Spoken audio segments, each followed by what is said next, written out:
ہمارے علماء ہو کبھی درپیش جو کوئی مسئلہ پوچھ لیں حاضر ہوں ہم ان کی بارگاہ۔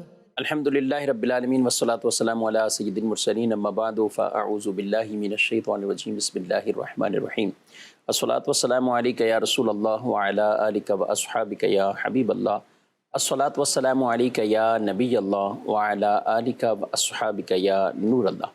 مدنی چینل کے ناظرین، پروگرام دارالفتاء اہل سنت میں آپ کو خوش آمدید کہتے ہیں۔ اللہ رب العالمین ہم سب کو دین اسلام کے احکامات سیکھ کر سمجھ کر ان پر عمل پیرا ہونے کی توفیق عطا فرمائے۔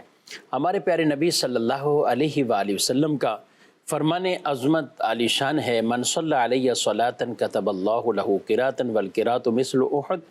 فرمایا جو مجھ پر ایک مرتبہ درود بھیجے اللہ اس کے لیے ایک قرات لکھتا ہے، اور ایک قرات یہ احد پہاڑ کی مثل ہے۔ صلو علی الحبیب صلی اللہ تعالی علی محمد صلی اللہ علیہ وآلہ وسلم۔ آج کے ہمارے مہمان مفتی محمد کفیل رضا اطاری ہیں، ان کو بھی خوش آمدید کہتے ہیں۔ کیسے مزاج کے نام؟ الحمدللہ علی کل حال۔ ماشاءاللہ۔ بڑھتے ہیں ہم آپ کے سوالات کی طرف۔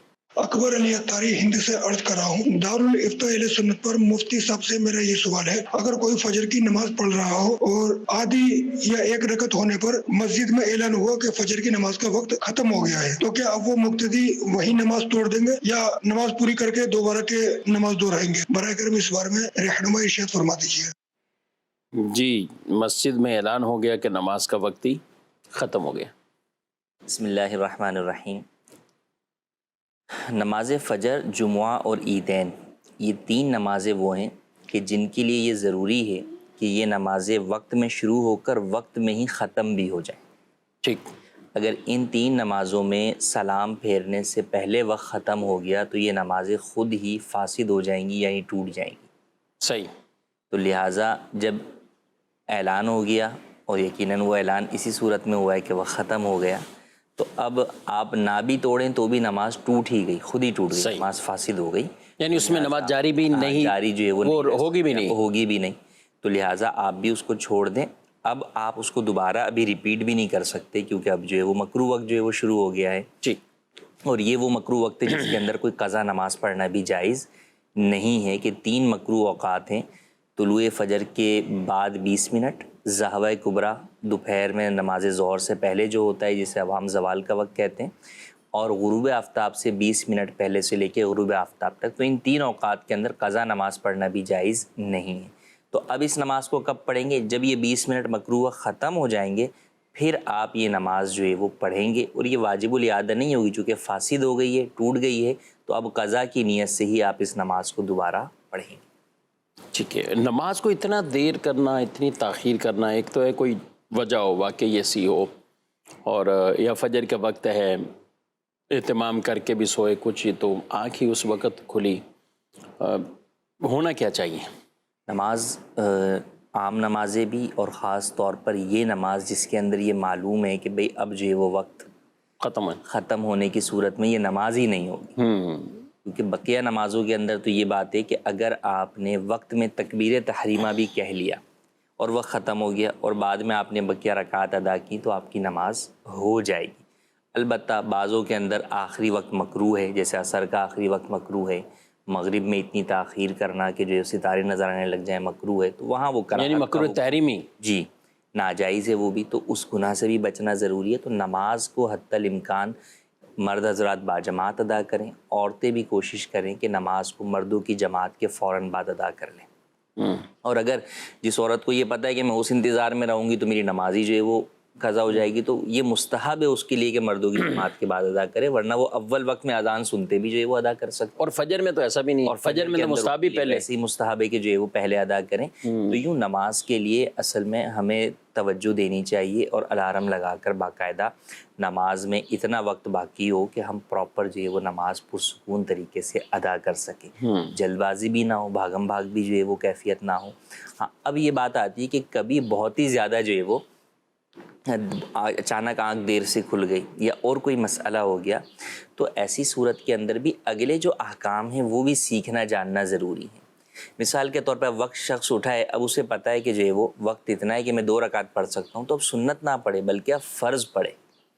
اسی طرح اسے پتہ ہے کہ میں فرض بھی اگر مکمل سنن و مستحبات کے ساتھ ادا کروں گا تو شاید وہ ادا نہ کر سکوں، تو اب اپنی فرض نماز کی بھی تخفیف کر دے، چھوٹی چھوٹی آیتیں لے کر جو ہے وہ مکمل کر لے۔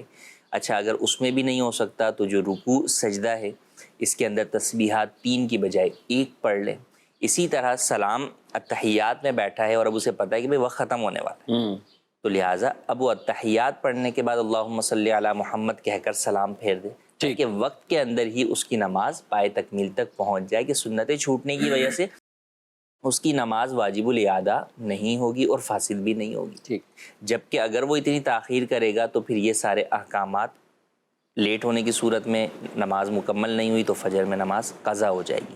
تو ان باتوں کو پیش نظر رکھنا چاہیے کہ حتی الامکان تو کوشش ہی یہی ہو کہ نماز جو ہے وہ ہم بالکل حسن انداز کے اندر جو ہے وہ ادا کریں اور وقت پر ادا کریں، اس کے اندر سستی کاہلی نہ کریں۔ قرآن کریم کے اندر ایسے نمازیوں کے لیے ہلاکت کو بیان کیا گیا کہ جو نماز کے اندر جو ہے وہ سستی جو ہے وہ کرتے ہیں۔ تو لہٰذا اسی طرح فرمایا کہ اذا قاموا الی الصلاۃ قاموا کسالی، منافقین کی جو ہے وہ بیان کی گئی صفت کہ جب وہ نماز کے لیے کھڑے ہوتے ہیں تو تھکے ہارے جو ہے وہ کھڑے ہوتے ہیں۔ تو ایسا اچھا اب یہ کیا ہوتا ہے، فجر کے اندر عموماً یہ ہوتا ہے الارم بھی بج گیا ہے لیکن جو ہے وہ اٹھنے میں سستی کے ابھی اٹھتے ہیں، اسی ہاتھ سے چپ کرا دیا اس کو، تو ابھی اٹھتے ہیں۔ تو یہ ہونا چاہیے کہ جب نماز کے لیے آپ نے الارم لگایا ہے یا آپ کو اذان آئی ہے اور پھر فکر اس کے ساتھ، اصل یہ کہ فکر ہوتی ہے تو بندہ بغیر الارم والا بھی اڑ جاتا ہے، اور فکر نہ ہو تو آپ الارم پھر اس کے بعد بندی کرتے رہتے ہیں سارے، چاہے آپ 10 الارم جو ہے وہ لگا لیں۔ تو فکر نماز کی اپنے اندر پیدا کریں اور فکر جو ہے وہ ساتھ لے کر سوئیں گے تو انشاءاللہ رات میں کبھی بھی آنکھ کھلے گی تو ایسے ہی ہوگا فکر کہ یار دیکھ لوں گا نماز کا وقت ہو جائے، نماز کا وقت۔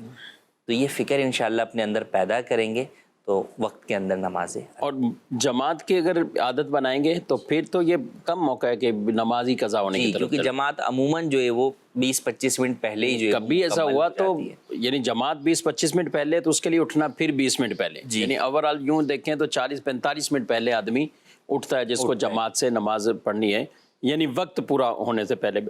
تو بہت کم چانس ہوتے ہیں کہ اس میں کہیں کہ جماعت چلی گئی یا فرض نماز چلے جائیں، تو جماعت کی پابندی کریں گے تو انشاءاللہ اس طرح کے معاملات بھی نہیں ہوں گے۔ اوورال جو گفتگو ہوئی ہے اس میں ظاہر خواتین کے لیے بھی سیکھنے کو ہے کہ بلا شیخ طریقت امیر اہل سنت دامت برکاتہم العالیہ کا عمل، یہ کئی بار نگران شورا اپنے سلسلوں میں مدنی مذاکروں میں یہ بیان کرتے ہیں کہ یہ فکر کی ایک جو بات ہو رہی نا، تو کہا کہ کئی مرتبہ دیکھا کہ کئی الارم لگاتے ہیں، یعنی ایک الارم نہیں ہے بلکہ اچھا وہ الارم بھی الگ سے جو باقاعدہ الارم ہوتے ہیں۔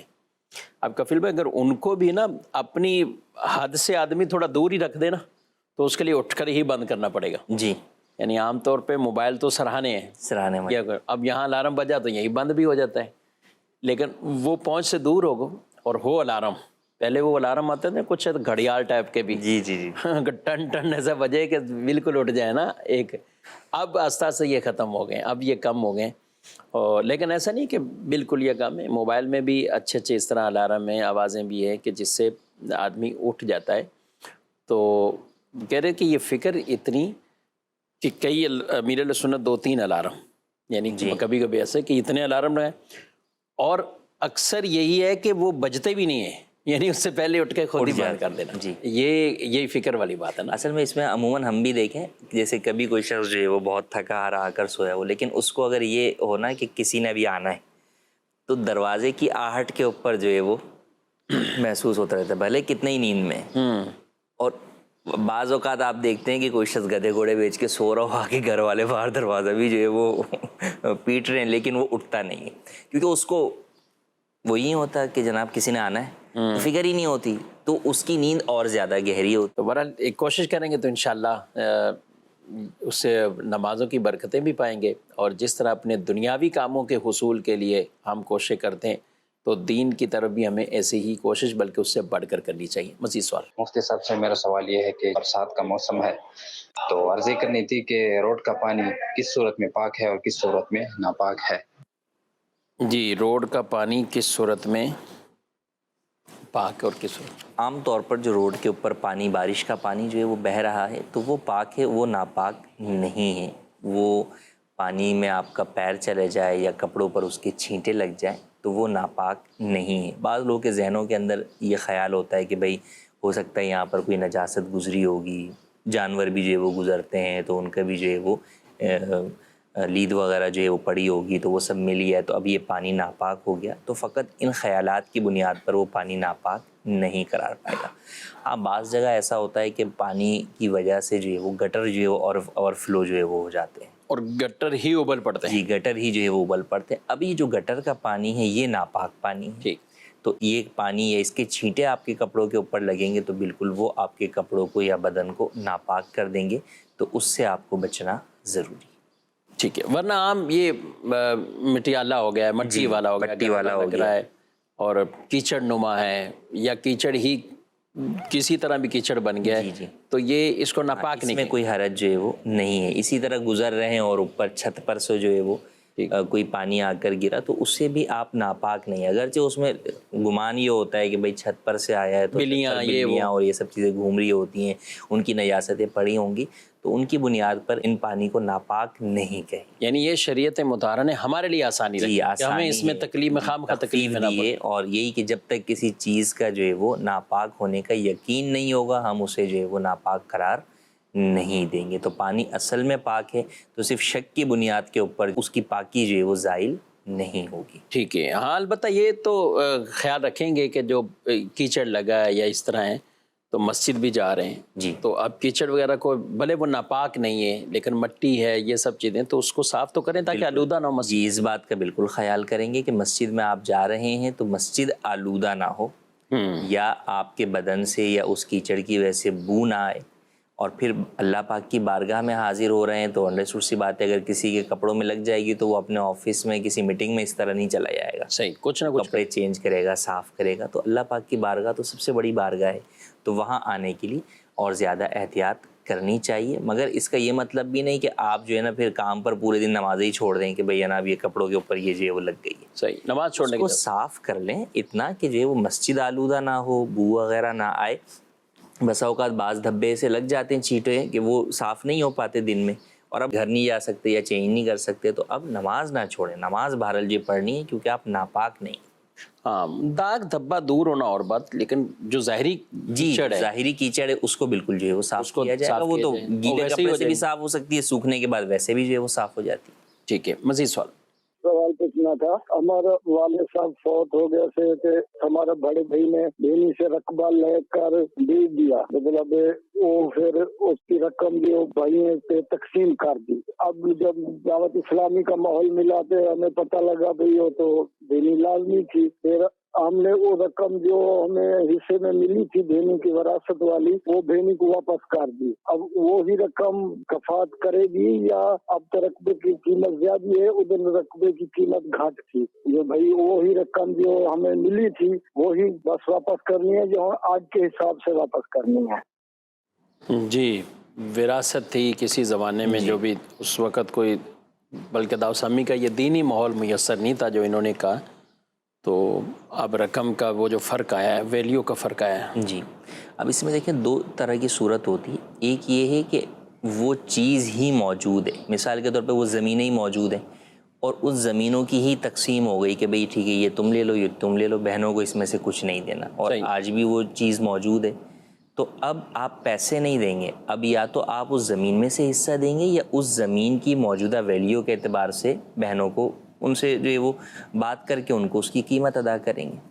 اور ایک یہ ہے کہ اس وقت آپ کو وہ زمین بیچ کر پیسے دیے گئے یا آپ نے اس وقت وہ زمین بیچ دی، اب چاہے آپ نے ان پیسوں سے آگے اپنی اور 10 زمینیں بنا لی ہوں، ٹھیک ہے، تو اب ایسی صورت کے اندر جو اصل زمین والد کی تھی یا ترکے کی تھی وہ اگر بک چکی تو اس کی بکی ہوئی قیمت کے اعتبار سے بہنوں کو حصہ دینا کم از کم جو ہے وہ لازم ہے، یعنی جو وہاں سے جو اس وقت تھی، اگرچہ ویلیو کے اعتبار سے بہت کم ہو گئی، تو اس میں دو باتیں، ایک تو بہنوں سے جو ہے وہ معافی بھی مانگنی چاہیے کہ بھئی آپ نے اتنے عرصے تک ان کا حق ان کو نہیں دیا، اور دوسرا یہ ہے کہ بھائیوں کے اوپر اگرچہ شرعاً لازم وہی ہے کہ جو آپ نے کسی کا مال غصب کیا ہے تو اس دن کی قیمت کے اعتبار سے آپ ادا کریں گے، جبکہ وہ چیز مثلی نہیں ہے، قیمت والی جو ہے وہ چیز ہے.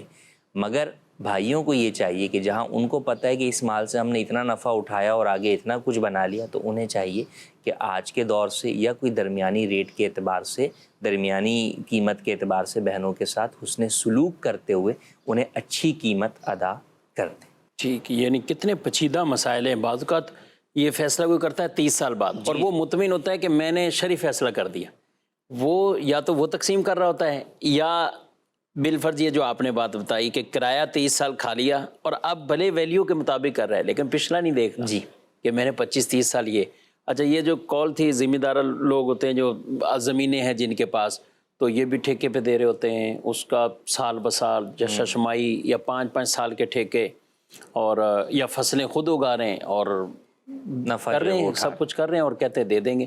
اور کئی فتاوی جات ایسے آتے ہیں لوگ مانگنے کے لیے، سوال یعنی فتویٰ لینے کے لیے، یعنی دادا پڑدادا، ایسا لگتا ہے کہ ایک نسل تو اپنے والد کی اس مال سے، اس کو جو دنیاوی نفع تھا اس سے تو بالکل اس کو محروم کر دیا. اچھا، پھر ان کی آگے اولادیں پیدا، پھر آگے اولادیں، اب کوئی ان میں کوئی آتے ہیں، کوئی آپس میں لڑائی جھگڑے ٹکر کے لوگ کہتے ہیں نا کوئی عدالت میں جاؤ، کوئی ادھر ادھر، تو پھر لوگ تھوڑا سا کہتے ہیں کہ یار اگر ہم آج کے دور کی بات کریں نا سب، تو تقریباً آپ سمجھیں کہ اس سے پہلے والی پیڑھی میں کوئی 5 سے 10% جو ہے وہ رواج تھا وراثت تقسیم کرنے کا اور بہنوں کو، اور اس سے پہلے والی میں تو بالکل ہی نہیں تھا. بالکل. تو وہ آپ کے پاس جو بھی کیس آئے گا نا اس کے اندر بہنیں بالکل سائڈ ہیں، ہے ہی نہیں. ہاں، وہ بسا اوقات بیان کرتے ہوئے بھی نہیں بتاتے. وہ تو اب وہ دوسری تیسری پشت میں جا کے جب مسئلہ کھڑا ہوا ہے نا، تو اب وہ پوچھے جاتے ہے کس کی چیز ہے، جناب پردادا کی یا دادا کی. اچھا چلیں آپ بتائیں دادا کا کون تھا، یہ کون تھا. تو بھائی اب وہ نہیں، ان کی تو شادیاں کر دی تھی پھپھیوں کی، تو بھائی حصہ دیا تھا یا نہیں دیا تھا یہ بتائیے نا. نہیں، حصہ تو ہمارے یہاں دیتے ہی نہیں ہیں، ان کی تو شادیاں کر دی. کتنا لمبا سلسلہ چل جاتا ہے. یا انہوں نے معاف کر دیا تھا. ٹھیک ہے، یہ بھی ایک جو وہ بات آتی ہے. حالانکہ وراثت کا حق ایسا ہے کہ جو کہ معاف کرنے سے معاف نہیں ہوتا، تو لہٰذا ان باتوں کا خیال کرنا ضروری ہے. لیکن الحمدللہ یہ اللہ پاک کا کرم ہے کہ دعوت اسلامی کے ذریعے سے، جیسے ان سائل محترم نے بھی بتایا، کئی لوگوں کو یہ اویئرنیس ہوئی ہے اور لوگ جو ہے وہ اس بات پر حساس ہوتے چلے جا رہے ہیں اور ان کی کوشش ہوتی ہے. ایسے بھی آپ کو کئی دفعہ سائلین ملیں گے اور ہمیں بھی ملتے ہیں کہ وہ آ کر جب یہ ساری باتیں بتاتے اور ہم کہتے ہیں کہ بھئی دیکھیں اس مسئلے کے حل کے لیے تو تمام ورثاء کو آنا پڑے گا، کوئی پیچیدہ مسئلہ ہے، تو ان کا کہنا ہوتا ہے کہ وہ تو نہیں آ رہے، آپ صرف مجھے بتا دیں کہ کم سے کم میں بریء ذمہ ہو جاؤں کہ کہیں میرے پاس کسی کا نہ آ جائے. یا بھئی ہم 2 بھائی ہیں اور ایک چیز ہم دونوں بھائیوں کو ملی تھی، وہ 2 حصوں میں تقسیم ہو گئی. اب میرے حصے میں میری بہنوں کا کتنا حصہ ہے مجھے وہ بتا دیں. وہ بھائی تو دینے پہ راضی نہیں ہے بہنوں کو، وہ تو کہہ رہا ہے ابو نے مجھے دی تھی. تو اب میری بہنوں کا حصہ جتنا میرے حصے میں بنتا ہے وہ بتا دیں، تاکہ کم سے کم میں دے کر بریء ذمہ ہو جاؤں. تو یہ بھی بڑا جو ہے وہ اچھی بات ہے اور خوشائن بات ہے، یعنی وہ خود اپنا تو کرنا چاہ رہے ہیں کہ بھئی میں بریء ذمہ ہو جاؤں.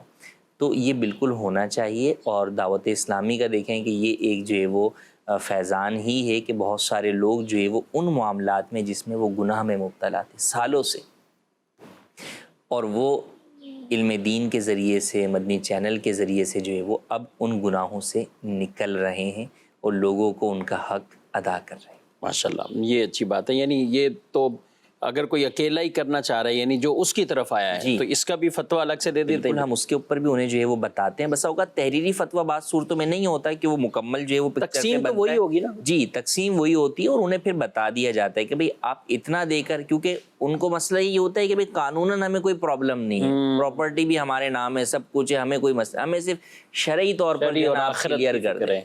تو آپ جتنا بتائیں گے ہم اتنا دے دیں گے تاکہ ہم آخرت میں بریء ذمہ ہو جائیں. ماشاءاللہ، تو اس میں ان کا حل جو ہے وہ بالکل ان کو بتا دیا جاتا ہے. اچھا جذبہ ہے ماشاءاللہ. کچھ SMS بھی شامل کرتے ہیں، اور اس میں کہہ رہے ہیں کچھ لوگ نماز میں آگے پیچھے ہو رہے ہوتے ہیں اور سجدے میں بھی کبھی ان کی یہی ہے اور پیر بھی اٹھ جاتے ہیں، تو کیا حکم ہوگا؟ اچھا، نماز میں جو ہے وہ بلا وجہ جو ہے وہ ہلنا نہیں چاہیے. نماز میں عمل قلیل بھی جو ہے وہ مکروہ تنزیہی ہے. نماز میں عمل کثیر تو نماز کو ہی فاسد کر دیتا ہے، لیکن تھوڑا بہت عمل جو کہ دور سے دیکھنے والا اس شخص کو اس عمل کی وجہ سے نمازی ہی شمار کرے تو وہ عمل قلیل کہلاتا ہے. تو وہ بھی بلا وجہ مکروہ تنزیہی. تو بعض لوگوں کی عادت ہوتی ہے کہ وہ ہلتے رہتے ہیں، جھومتے رہتے ہیں، جھولتے رہتے ہیں، تو ان کو اپنی اس عادت کو روکنا چاہیے. بہرحال اس کی وجہ سے نماز فاسد نہیں ہوگی. اصل میں بعض لوگوں کے ذہنوں میں ایک وسوسہ ہے، وہ جو پیر اٹھانے والی بھی انہوں نے بات کی کہ جناب اگر سیدھے پاؤں کا انگوٹھا ہل جائے نا تو نماز جو ہے وہ ٹوٹ جاتی ہے. تو ان کے ذہنوں میں یہی ہوتا ہے کہ بھئی ہلنے کی وجہ سے اس کا انگوٹھا ہل گیا، یا سجدے میں جانے کی صورت میں اس کا انگوٹھا ہل گیا ہے تو لہٰذا اس کی نماز ٹوٹ گئی. تو ایسا نہیں ہے. نماز میں سیدھا پاؤں کا انگوٹھا جو ہے وہ لگا کر ہی رکھنا کہ جناب وہ ہلے ہی نہیں، یہ کوئی فرض و واجب نہیں ہے. ہلنے کی صورت کے اندر جو ہے وہ نماز پہ کوئی کراہت یا کوئی فساد نہیں آتا. آپ بلا وجہ نہیں ہلانا چاہیے، نہ وہ سیدھے پاؤں کے انگوٹھے کو ہلائیں، نہ آپ ہاتھ کے انگوٹھے کو ہلائیں، کسی بھی چیز کو جو ہے وہ نہ ہلائیں. بدن کو پرسکون رکھ کر جو ہے وہ آپ نماز ادا کریں. اور جہاں تک بعض لوگ سجدے میں پاؤں ہی اٹھا دیتے ہیں دونوں، کہ وہ پیر زمین پہ جو ہے وہ رکھتے ہی جو ہے وہ نہیں ہے، یا جو ہے وہ رکھتے ہیں تو بالکل جو ہے وہ یوں اس طرح رکھتے ہیں کہ اس کی نوک جو ہے وہ انگلیوں کی رکھتے ہیں. یہ درست نہیں ہے، کیونکہ نماز کے اندر یہ ضروری ہے کہ سجدے میں آپ کا کم از کم ایک انگلی کا پیٹ جو ہے وہ زمین پر لگا ہو. جب پیٹ زمین پر لگے گا تو آپ کا انگلی جو ہے وہ جانب قبلہ ہو جائے گی. اور تین تین انگلیوں کا اسی طرح پیٹ زمین پر لگنا کہ وہ جانب قبلہ ہو جائیں، یہ واجب ہے. اگر کوئی اس کے اندر جو ہے وہ کمی کرتا ہے تو بہرحال ایسی صورت کے اندر نماز فاسد بھی ہو جائے گی، جس صورت میں اس نے بالکل بھی ایک بھی انگلی نہیں لگائی، اور بعض صورتوں میں نماز واجب الاعادہ. ٹھیک ہے. لیکن اگر نارمل سجدہ کیا ہے اور کچھ جیسے انہوں نے کہا پاؤں اٹھ گیا یہ وہ، تو لیکن اس سے انگلیاں کوئی پہلے لگ گئی تھی، ایک رکن ادا ہو گیا، رکن ادا ہو گیا تو اس میں کوئی حرج نہیں. ٹھیک ہے. مزید سوال. میری اسپیئر پارٹ کی دکان ہے. میرے پاس سامان لینے کے لیے مختلف کسٹمر آتے ہیں، ان میں مکینکس بھی ہوتے ہیں. اور مکینک کا تقاضا یہ ہوتا ہے کہ جب میں کسٹمر کے ساتھ ہوں تو آپ نے بل جون سا ہے وہ کسٹمر کا ہی بنانا ہے، اور میرا بیچ میں کمیشن رکھ لینا ہے، اور میں بعد میں آ کر آپ سے پیسے لے جاؤں گا. اور جب میں اکیلا آؤں گا تو مجھے آپ نے میرا مطابق بل بنانا ہے، یا میں آپ کو کسٹمر بھیجوں تو اس میں آپ نے میرا کمیشن شامل کرنا ہے. یہ اس طرح کرنا کیا میرے لیے جائز ہوگا کہ اس کے پیسے میں بیچ میں رکھ کر بل بناؤں؟ جزاک اللہ خیرہ. جی، کسٹمر لانے کا کمیشن، اور یہ بات لانے جو جس کے ساتھ آ رہا ہے اس کو نہیں پتہ، دکاندار سے طے کیا ہو. دیکھیں دکاندار کسی بھی ریٹ کے اوپر اپنا مال بیچ سکتا ہے جبکہ جھوٹ اور دھوکہ نہ ہو. اب اگر دکاندار کسی بھی شخص کو کہتا ہے کہ میرے لیے گاہک لے کر آؤ اور میں تمہیں اتنا کمیشن دوں گا، اور وہ کمیشن عرف کے مطابق ہو، اور یہ شخص باقاعدہ جد و جہد کر کے اس کسٹمر کو قائل کر کے اس دکان پر لے کر آتا ہے، تو اس صورت میں دکاندار کا اپنے پیسوں سے اسے کمیشن دینا جائز ہے. ٹھیک. اب چاہے وہ یوں کمیشن دے کہ جو اصل ریٹ پر وہ سب کو بیچتا ہے اسی پر بیچے اور اس کو کچھ اپنی جیب سے پیسے دے، یا یوں دے کہ وہ سامنے والے کسٹمر کو ہی اس کی قیمت زیادہ لگائے اور پھر اس میں سے نکال کر دے. دونوں صورتوں میں، کیونکہ دونوں صورتوں میں بہرحال جتنے کی بھی وہ چیز بیچ رہا ہے اس کے بدلے میں حاصل ہونے والی قیمت کا مالک، پوری قیمت کا مالک دکاندار ہی. ٹھیک. اب وہ چاہے اس سے کمیشن جو ہے وہ کمیشن کتنا دے، اس کا اصول شریعت میں عرف کے اوپر ہے کہ عرف میں اگر کسی جگہ پر 1% ہے تو 1% ہی ہو سکتا ہے، اس سے زیادہ نہیں ہو سکتا. کم تو ہو سکتا ہے، زیادہ نہیں ہو سکتا. تو اگر یہ کمیشن ایجنٹ یہ کہتا ہے یار میرے نا اس کے اندر 500 رکھ لینا، حالانکہ عرف کے مطابق جو ہے وہ مثال کے طور پہ 100 روپے کمیشن بنتا ہے، کمیشن ایجنٹ کے لیے 500 لینا جائز نہیں ہوگا، وہ اپنے 100 روپے کا ہی حقدار ہوگا. اب دوسری طرف ہم آئیں کہ جناب جو ایک ہے کہ یہ اس کے لیے گاہک لے کر آیا، اس نے گاہک جو ہے وہ اس کے ساتھ ڈیل کروائی. ایک ہے کہ اس نے صرف یہ کہہ دیا کہ بھائی فلاں جگہ کہاں سے اچھا مال ملتا ہے، کارپینٹر نے پوچھا، اور یہ پینٹر جو ہوتے ہیں کلر کرنے والے یا اور مختلف الیکٹریشینز ہیں، اس نے کہا بھائی فلاں دکان پہ چلے جائیں، وہاں پہ اچھا مال ملتا ہے، میرا نام دے دیجیے گا، وہ آپ کو مناسب دام لگا دے گا. تو اب اس نے کوئی ڈیل نہیں کروائی، جسٹ ریفر کیا ہے ایک دکان کی طرف. اس بنیاد پر یہ کسی بھی قسم کے کمیشن کا حقدار نہیں ہے. ایک یہ پہلو.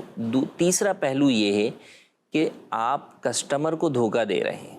جس شخص کو آپ وہاں بھیج رہے ہیں اسے آپ یہ کہہ رہے ہیں وہاں پہ اچھا اور کم قیمت میں اچھا مال ملے گا، حالانکہ اس کو دوسری جگہ کے مقابلے کے اندر مہنگا مال مل رہا ہے آپ کے کمیشن کی وجہ سے. تو یہ آپ کا اپنا جو جس کلائنٹ کے پاس آپ کام کر رہے ہیں اس کو دھوکہ دینا ہے. تو اس دھوکے کی وجہ سے آپ گناہ گار ہوں گے. تو یہ ہرگز درست نہیں. تو ہوتا نا فون بھی کیا, باقاعدہ رابطہ کیا, ان کا رابطہ کروا دیا جو ان کی ریکویسٹ تھی, کیونکہ آج کل کئی آفس ایسے بن گئے ہیں یا کچھ ایسے ہیں کہ جہاں پہ یا آفس نہ بھی ہوں کچھ نہ کچھ وہ شامل رکھتے ہیں, یعنی رابطہ کرنا, ان کے ساتھ رابطہ کرنا, وہاں سے کوئی سیمپل منگوائے, ان کو چیک کروائے. تو یہ عمل کیا کہلائے گا؟ جس صورت میں واقعی اس طرح ہے کہ ڈیل کروانے کے لیے باقاعدہ جو ہے وہ محنت وہ کر رہا ہے, کوشش کر رہا ہے, وہاں پر اس کا کمیشن لینا جائز ہے, مگر وہی کہ جھوٹ اور دھوکہ دہی پر مشتمل نہ ہو اور کمیشن عرف کے مطابق ہو. لیکن یہ جو انہوں نے سوال کیا نا, اس میں الیکٹریشین آ گئے, بائک والے آ گئے, یہاں پہ عموماً اس طرح کا کوئی سیمپل ایمپل کا کام نہیں ہوتا. یہ تو چھوٹے موٹے جو ہے وہ کام ہے.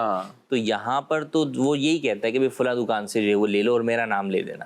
یہ جو اپنا نام دلوا رہا ہوتا ہے وہ اس لیے دلوا رہا ہوتا ہے کہ اس کو پتہ چل جائے کہ یہ اس کا اس جو ہے نا میکینک کا گاہک ہے, اور وہ یہ سمجھ رہا ہوتا ہے کہ میں اس کا نام لوں گا تو یہ مجھے سستا دے گا, حالانکہ وہ سستا نہیں دیتا بلکہ وہ اس کی کمیشن کو اس کے اندر ایڈ کر دیتا ہے.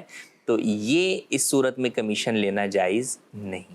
ٹھیک ہے جی. مزید محمد دانش اتاری شارجہ سے عرض کر رہا ہوں. پیارے مفتی صاحب کی بارگاہ میں عرض ہے کہ وضو کے دوران جب ہم داڑھی کا خلال کرتے ہیں تو اگر داڑھی گھنی ہو اور داڑھی کے نیچے کا حصہ جو چہرے کا حصہ ہے اس کا کیا حکم ہوگا؟ کیا وہ دھونا فرض رہے گا اور ہر بال کے نیچے پانی پہنچنا ضروری ہے, یا بعض اوقات کچھ حصہ ایسا فیل ہوتا ہے وضو کرنے کے بعد میں وسوسہ بھی آتا ہے کہ یار پتہ نہیں پانی پہنچا یا نہیں پہنچا؟ تو اس کا تھوڑا سا اصلاح فرمائیے گا, اس کا کیا حکم ہے؟ وسوسے تو سب سے پہلے دور کریں, وسوسہ تو نہیں آنا چاہیے, باقی مسئلہ سیکھ لیں. دیکھیں گھنی داڑھی ہے تو ایسی صورت میں نیچے جلد کو جو ہے وہ دھونا ضروری نہیں ہے, بال دھونا جو ہے وہ کفایت کرے گا. تو اس کے اندر وسوسہ جو ہے وہ ہرگز نہ پالیں. جن کی جو ہے وہ داڑیاں گھنی نہیں ہیں انہیں جو ہے وہ جلد بھی دھونی ہوگی. ٹھیک ہے. تو یہ کیسے, یعنی کیا وسوسوں سے کیسے بچیں, مطلب کیسے کتنی داڑھی دھو لیں یہ وسوسوں سے؟ کہ بعض کو ایسا دیکھا جاتا ہے کہ وہ آپ نے بھی دیکھا ہوگا نلکے کے نیچے باقاعدہ وہ داڑھی اس کے بعد ان کے پورے کپڑے بھی یعنی آدھا غسل تو ہو جاتا تقریباً اگر کہیں. تو اس میں حل کیا ہے, کیا کریں؟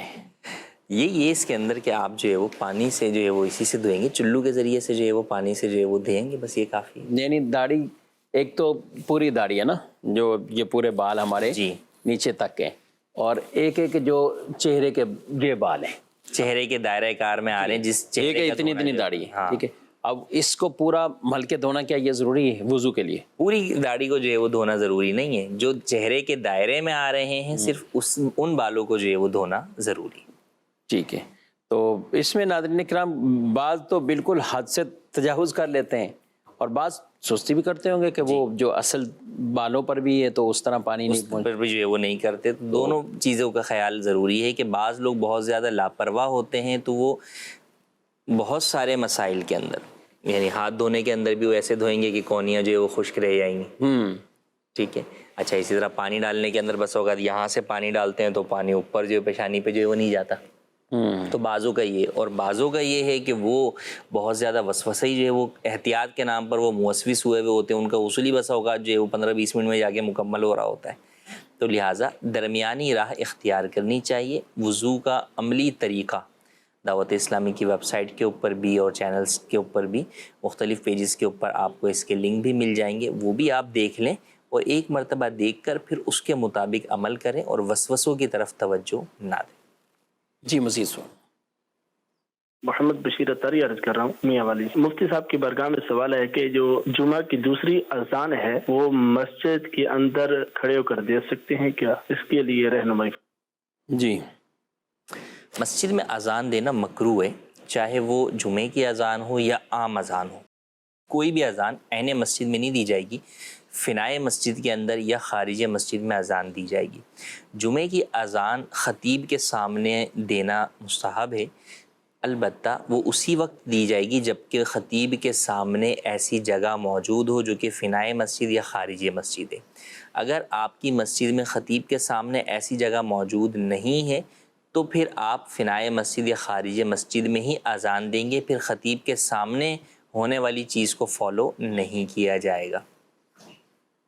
اشراق و چاش کے نوافل کہہ رہے ہیں کہ کب تک پڑھ سکتے ہیں؟ زہوہ کبریٰ جسے عوام زوال کا وقت کہتے ہیں، اس مکروہ وقت کے شروع ہونے سے پہلے تک پڑھ سکتے ہیں۔ ٹھیک ہے، دوسرا سوال یہ ہے کہ کیا اشراق و چاش کے بعد قضا نماز بھی پڑھی جا سکتی؟ جی ہاں، اشراق و چاشت کے بعد مکروہ وقت شروع ہونے تک یہ جو وقت ہے یہ غیر مکروہ وقت ہے، اس کے اندر آپ قضا نماز بھی ادا کر سکتے ہیں۔ ٹھیک ہے، مزید سوال۔ دارالفتاء اہل سنت میں میرا سوال یہ ہے کہ سفر کے آخری بدھ کی حقیقت کے بارے میں بتا دیں۔ جی، سفر کا آخری بدھ، دیکھیں سفر کا آخری بدھ لوگ یہ سمجھتے ہیں کہ نبی کریم صلی اللہ تعالیٰ علیہ وآلہ وسلم ماہ سفر کے اندر بستر علالت پر جو ہے وہ تشریف لے گئے، اور پھر اس بدھ سے پہلے یا اس بدھ کو آپ شفایاب ہو گئے، اور پھر آپ نے غسل کیا، اور پھر آپ باغات کی طرف تشریف لے گئے، اور اسی چیز کو فالو کرتے ہوئے کئی جگہوں کے اوپر اس دن جو ہے وہ ایک طریقے کی لوگ بھی پکنک کا پروگرام جو ہے وہ بناتے ہیں۔